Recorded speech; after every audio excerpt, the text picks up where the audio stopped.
आइए श्री राम कथा की ओर चलते। भरत और शत्रुघ्न महात्माओं के बीच में बैठे प्रभु के प्रेम में डूबे हुए बैठे। डूबने वाले को केवट निकालने में निपुण होता है, तो केवट निषाद ने हाथ जोड़ करके प्रभु श्री राम से कहा कि प्रभु मेरे साथ माताएं आई हैं, गुरुदेव आए हैं, गिरजा आई है।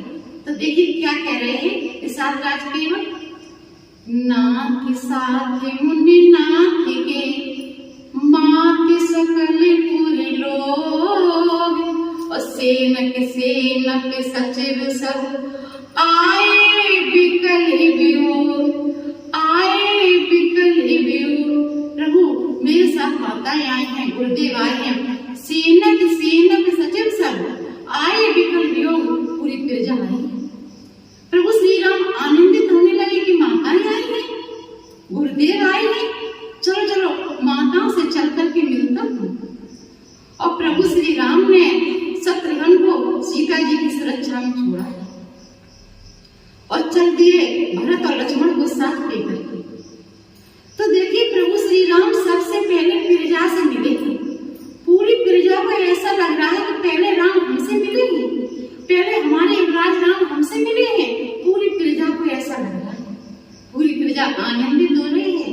तो राम ने आकर के गुरुदेव के चरणों में प्रणाम किया, फिर माताओं की ओर बढ़े हैं।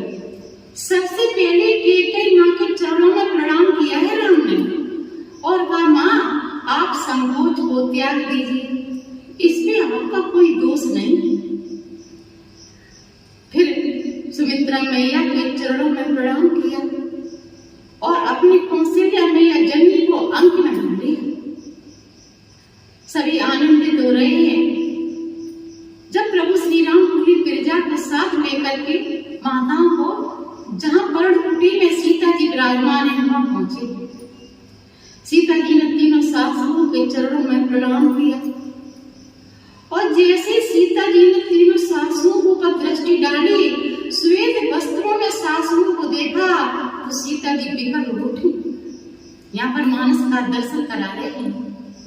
सास सकल जब सिया निहारी और मुंह देने निसेह में सुकुमारी, सास सकल जब सिया निहारी और मुंह देने निसेह में सुकुमारी, मुंह देने निसेह में सुकुमारी। सीता जी ने नेत्र बंद कर लिए, तीनों सासुओं को श्वेत वस्त्रों में देख करके। इधर गुरुदेव ने राम को बताया महाराज के बारे में कि राम तुम्हारे आने के बाद महाराज स्वर्गवासी हो गए। तो राम के नेत्रों से अश्रु बहने लगे, राम रोने लगे। गुरुदेव ने राम को समझाया कि राम ये संसार है, यहाँ तो आना जाना लगा है। इस प्रकार से राम को गुरुदेव ने समझाया और कहा चलो अपने पिताजी को मंदाकिनी नदी में चल करके पिंडदान करिए।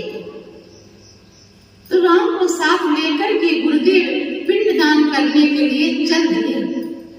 मंदाकिनी नदी में राम के द्वारा पिंडदान करवाई गुरुदेव ने। तो देखिए जिस प्रकार से प्रजा जब महाराज स्वर्गवासी हुए थे तो शोक में डूबी हुई थी, इसी प्रकार से यहाँ चित्रकूट में राम के साथ सभी प्रजा शोक में डूबी हुई है। 2 दिन बीत गए हैं। भोजन की बात तो छोड़िए, किसी ने अन्न ग्रहण तक नहीं किया, सभी शोक में डूबे हुए हैं। तीसरे दिवस मंदाकिनी के तट पर राम ने गुरुदेव से कहा कि गुरुदेव हमारे कारण पूरी प्रजा दुखी हो रही है, हमारे कारण गुरुदेव सभी परेशान हो रहे हैं, भूखे प्यासे हैं यहाँ पर। अब जाना चाहिए, आपको चलना चाहिए यहाँ से। तो आज तीसरे दिवस गुरु वशिष्ठ जी ने आयोजन सभा रखी है अवध पर कर, और गुरु वशिष्ठ जी ने प्रजा से कहा कि हम किस लिए आए हैं, क्यों आए हैं, हमारा कौन सा उद्देश्य है, ये सभी जानते हैं। लेकिन कैसे कहा जाए, राम से क्या कहा जाए, ये मेरी समझ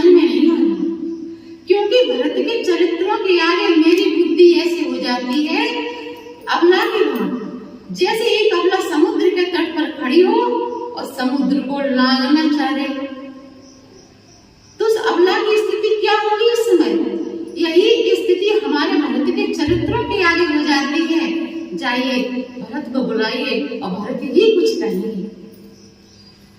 भरत तो नित्य स्नान करके मंदाकिनी नदी में स्नान करके प्रभु के चरणों में आकर के बैठ जाते और प्रभु के प्रेम में डूबे रहते।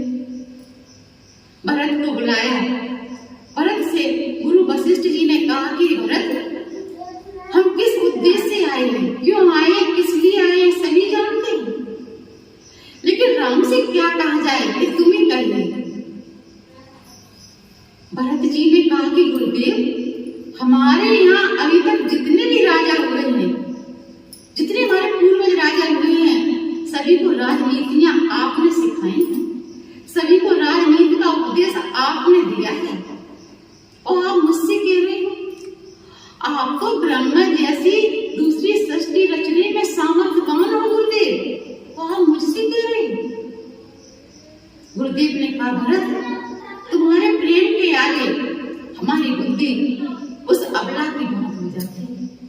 चलो चलो राम की सानिध्य में चलते हैं। गुरुदेव ने कहा, राम के सम्मुख जो बात होगी राम के सम्मुख होगी। राम महात्माओं के बीच में घिरे हुए बैठे हैं। गुरु वशिष्ठ जी राम के निकट बैठे हैं। भरत जी राम के सम्मुख चरणों में बैठे हैं।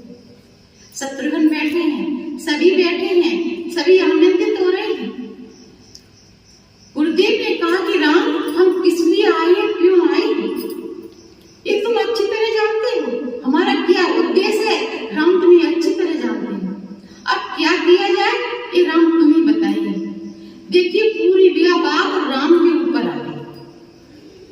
राम ने भरत से कहा कि भरत, तुम्हारा ये उदास मुख मुझसे देखा नहीं जाता। भरत, तुम प्रसन्न हो जाइए, तुम्हारी उदासीनता, अपनी उदासीनता समाप्त करिए, तुम्हारी उदासीनता मुझसे देखी नहीं जाती। भरत ने कहा, भैया, मैं तो ये सोच सोच करके दुखी हो रहा था कि मेरे कारण आपको कष्ट मिल रहा है, मेरे कारण आप वन वन भटक रहे हो, आप मुझसे प्रसन्न हो। राम ने कहा, हाँ भरत, इसमें तुम्हारा कोई दोष नहीं है, मैं तुमसे प्रसन्न हूं। तो भरत जी भी कम नहीं है। राम ने कहा कि भरत, मैं तुमको त्रिवाचा वचन देता हूं कि तुम जो कहोगे मैं करूंगा, तुम जो कहोगे मैं करूंगा। भरत प्रसन्न हो गए। पूरी प्रजा आनंदित हो रही है। प्रजा जानती है भरत क्या कहेंगे, क्योंकि राज अभिषेक की सामग्री भरत जी साथ लेकर के आए। तो सभी सचिव, मंत्रिमंडल सभी आनंदित हो रहे हैं कि भरत क्या कहेंगे। लेकिन भरत भी प्रभु के भक्त हैं। भरत ने कहा कि भैया, मैं विचार कर रहा हूं, सोच रहा हूं कि पिताजी ने एक पुत्र को आदेश दिया है कि वन में जाइए, और एक पुत्र को आदेश दिया कि राज्य अभिषेक हो। तो आप पूरे अवध परकर के साथ अवधपुरी वापस जाइए और वन में 14 वर्ष रह करके पिताजी के वचन को मैं निभाऊंगा। और फिर ये कहा, भैया, अगर ये स्वीकार न हो तो आप वन में जाइए, आप अवधपुरी वापस जाइए, मैं शत्रुघ्न और लक्ष्मण तीनों भैया वन में रहकर के पिताजी के वचन को निभाऊंगा।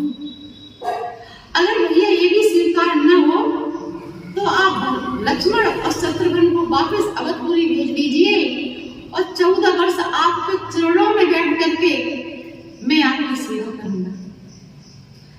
राम ने कहा कि भरत, हमारे पिताजी का वचन था, आज्ञा थी कि मैं वन में रहूं 14 वर्ष और तुम्हारा राज्य अभिषेक हो। पिताजी के वचन को मैं झुठला दूं? जिस रघुवंश में अभी तक अपना किसी का वचन मिथ्या नहीं है, अपना वचन झुठलाया नहीं किसी ने, रघुकुल रीत सदा चली आई और प्राण जाए पर वचन न जाए। जिस वचन के कारण हमारे पिताजी स्वर्गवासी हो गए, उस वचन को मैं झुठला दूं? नहीं नहीं भरत। तो भरत जी ने कहा कि भैया, फिर आप ही बताइए। इतने में देखा कि जनक महाराज के मिथिलापुरी से दूत वन प्रदेश होकर के पहुंचे वहां पर। गुरु वशिष्ठ जी ने मिथिलापुरी के दूतों को अपने निकट बुलाया और जनक महाराज का समाचार पूछा। आगे की राम कथा कल मैं आपको श्रवण कराऊंगी। तब तक के लिए जय सिया राम, जय सिया राम।